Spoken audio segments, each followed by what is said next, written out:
No, absolutely not. You can be very normal and just as though you're walking into the room, checking up on them and doing whatever. All right. Just walking around. But don't walk off. Okay. Because that would be really bad. You know what I mean? Yeah. So, Yeah.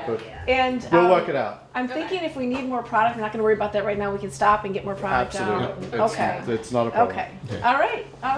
But don't worry about your answers. As I say, if you mess it up, just stop and start again. Okay. All right. I'll be like, no. And if I tend to sort of like, that's a good What's that place just mean? to stop. To stop. Because you've said something either brilliant, you know, and it's just a Okay. nice like.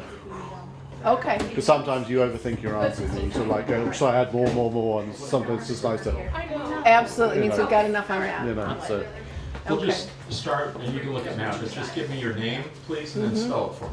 Go ahead. And spell it? Yep. Okay. Go ahead. I'm Jill Bomarito.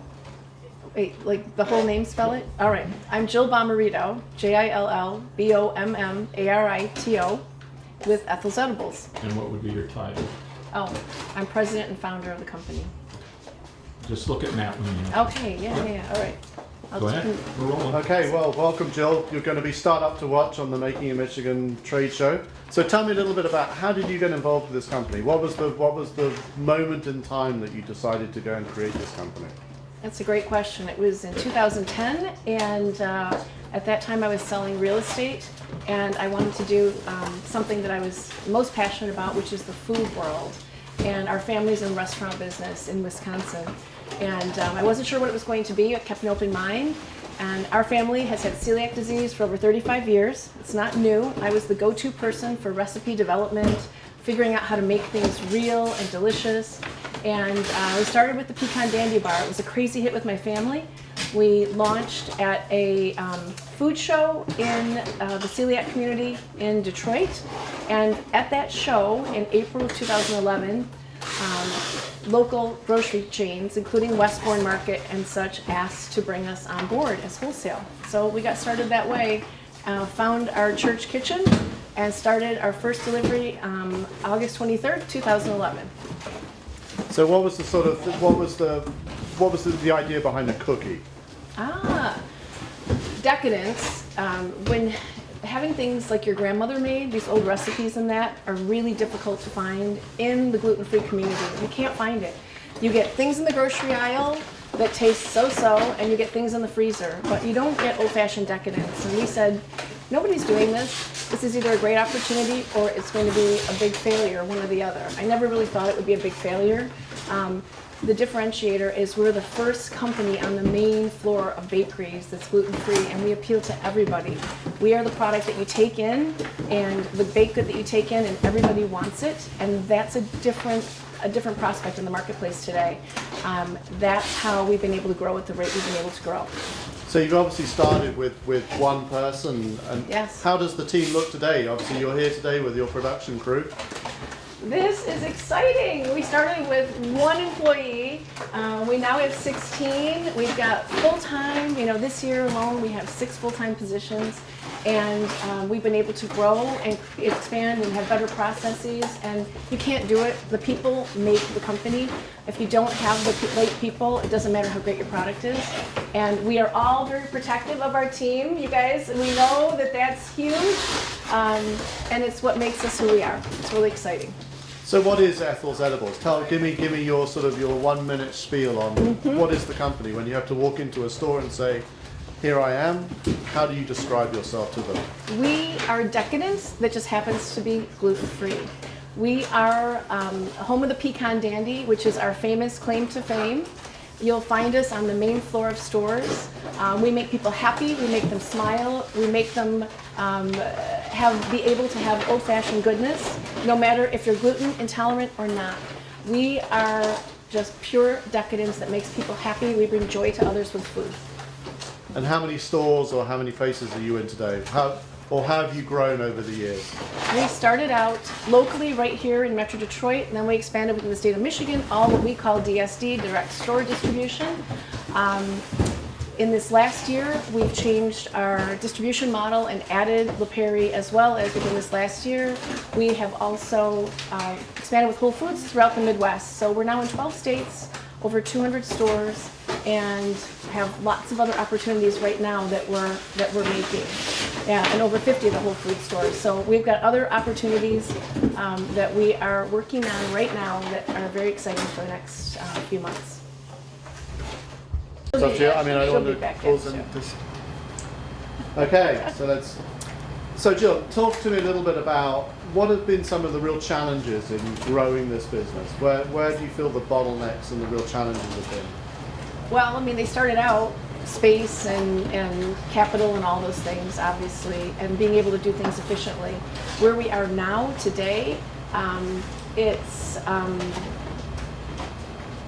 just taking that next leap of faith, because we're at that point where we've gone from our 1 state to 12 states, and now we have really big opportunity that is going to require that next step from each of us. And it requires me to be out of the business, working on the business, and it requires us to have the team here that runs the operations without me being here every minute and micromanaging everybody.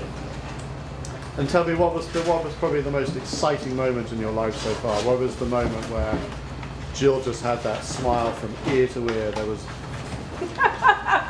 That is a great question. There have been a few. We have that cowbell back there. That is what we ring when there's, small success and big success. And everything counts. Everything counts. But I would say the day that I was driving here thinking we needed to expand from the church, and this was the first and only lease property we looked at that point in time, I was driving here with Karen and had a message on my cell phone, and it was Whole Foods Midwest calling us, asking us to supply them with the pecan dandy. I'd never called on the company.